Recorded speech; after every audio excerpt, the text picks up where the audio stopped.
Hello, you're watching World Talks on TVP World. My name is Sascha Fahrbach. Oleksandr Syrskyi has issued his strongest public defense yet, insisting he has no conflict with Mykhailo Fedorov, defending Ukraine's drone strategy and warning that modern warfare cannot rely on drones alone.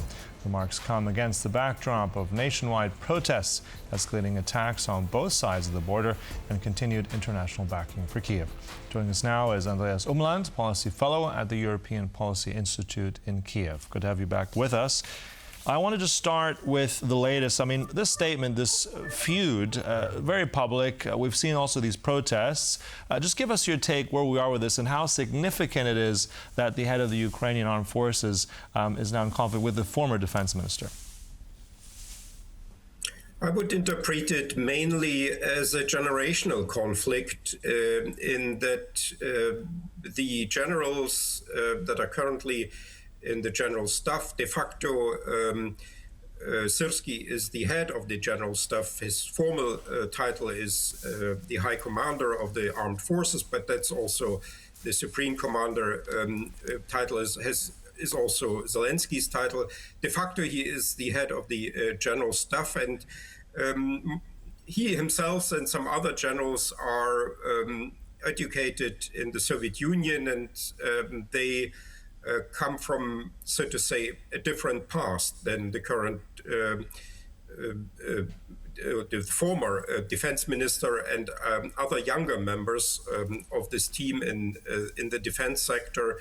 And different philosophies are here at conflict. And arguably, both of these cultures, or both of these views, ontologies, you could say, about what war is and how it should be conducted, have a certain justification. So in a way, perhaps it's a natural conflict that also happens in other countries between older generations, younger generations of people engaged in national defense. Mm-hmm. But at the same time, those other nations, many of them are not at war as Ukraine is, so I think the effect is more immediate. But let's backtrack for just a little moment. Can you tell us and to our viewers just what was in your mind the biggest spark that caused all this where we are now? We're still seeing protests, but what was it that really set all this off in your mind?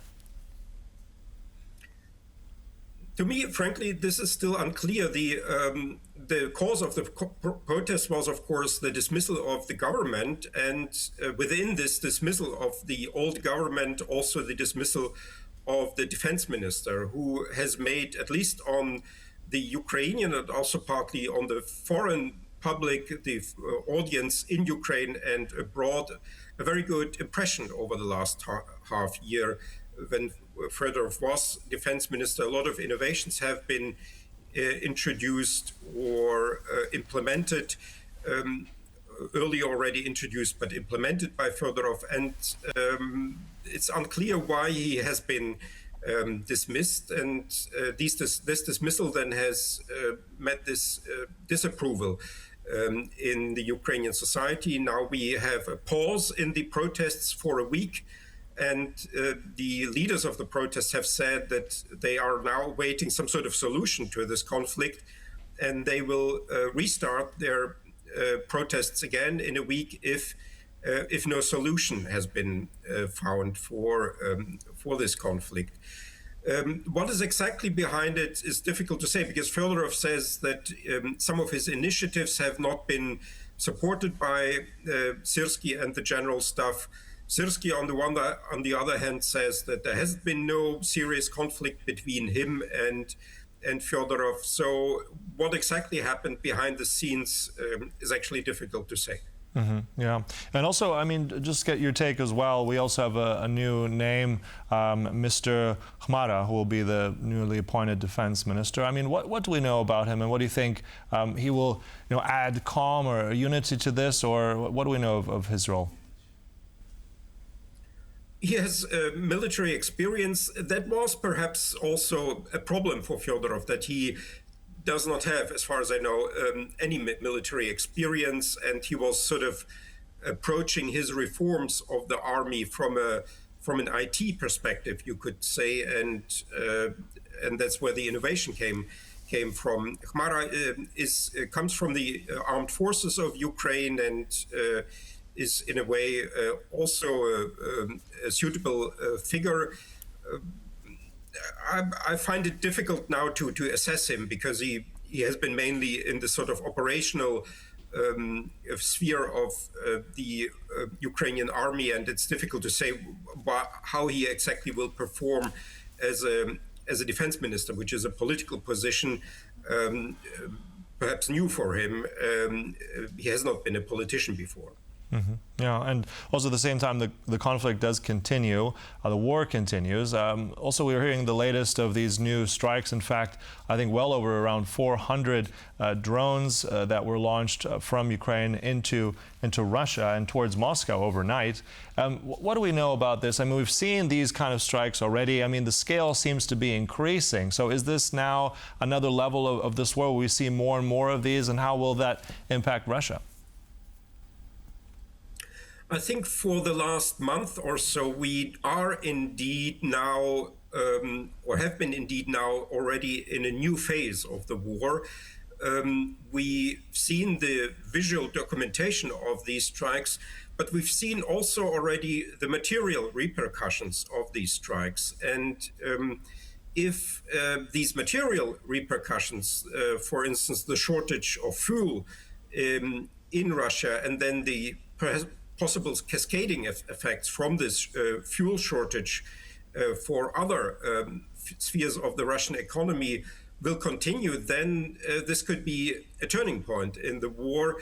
Perhaps Ukraine has found here the weak spot in the Russian defense or in the Russian posture, and is now hitting Russia where it's vulnerable, and it's in a way you could even say that Ukraine is now trying to do what Russia has been trying to do for the last 12 years in Ukraine, namely not to win on the front perhaps, but rather to subvert the basis of the Ukrainian state. And Ukraine is now trying to subvert, if you like, the foundations of the Russian war machine with these attacks on tankers, on oil refineries, on transportation hubs, and so on. And so far that looks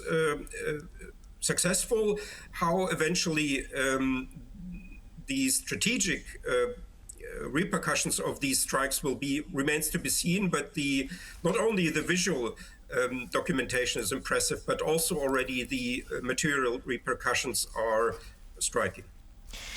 You mentioned, Andreas, repercussions. I just want to also just address as well, if we go to the Black Sea, I mean, we had this grain ship that was damaged, and actually 10 casualties, 10 people have died, international citizens, I think also from, I believe it was from Syria and from India.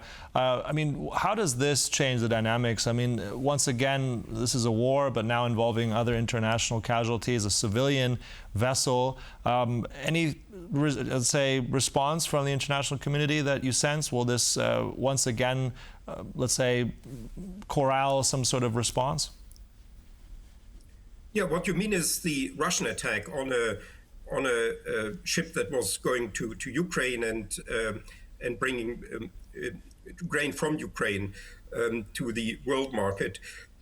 Yes, one would hope that this should trigger a massive reaction from not only Western partners of Ukraine, but also from those countries that are most reliant on this Ukrainian grain, and from those countries that would be affected by a change of the grain price, the world price for food.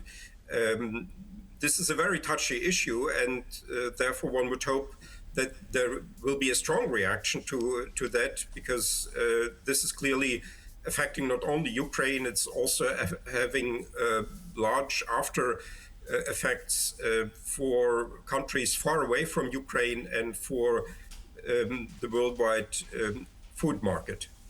Yeah, and also considering on top of that, I mean, it's a different area entirely, but we have also what's happening in the Persian Gulf with Iran as well, potentially now dangers on the other side as well, and the Red Sea. But I want to once again ask also in terms of the financial support that's coming to Ukraine. Apparently the IMF have now greenlit more money, 690 million approved for a bigger part of its 15.6 billion extended loan. So, I mean, how does this signify? I mean, during wartime, the IMF is saying yes. Will that result in more loans and more money and support for Ukraine? My impression is that for now, at least for this year and for next year, the financial issue is largely, not fully, but largely solved for Ukraine, with money coming both from the European Union, from the IMF, as well as from some other sources. And the question will be then, how will be the financing then organized after 2027, when Ukraine probably will still need, even if there's peace until then, need large-scale support for recovery, and if the war continues, of course, for its self-defense.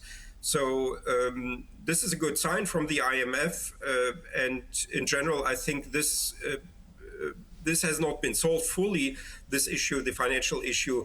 But for the time being, Ukraine is in a relatively good situation, maybe even in a better situation than Russia. We know that Russia is now, for instance, selling its gold in order to refinance itself, and is having budgetary problems. All right. Well, thanks for giving us the latest then from Ukraine. A lot of different issues that we covered. Thanks. Appreciate it. Andreas Umland there from the European Policy Institute in Kyiv. Thanks for having me. And thanks for watching World Talks, but do stay right here on TVP World for more. Goodbye.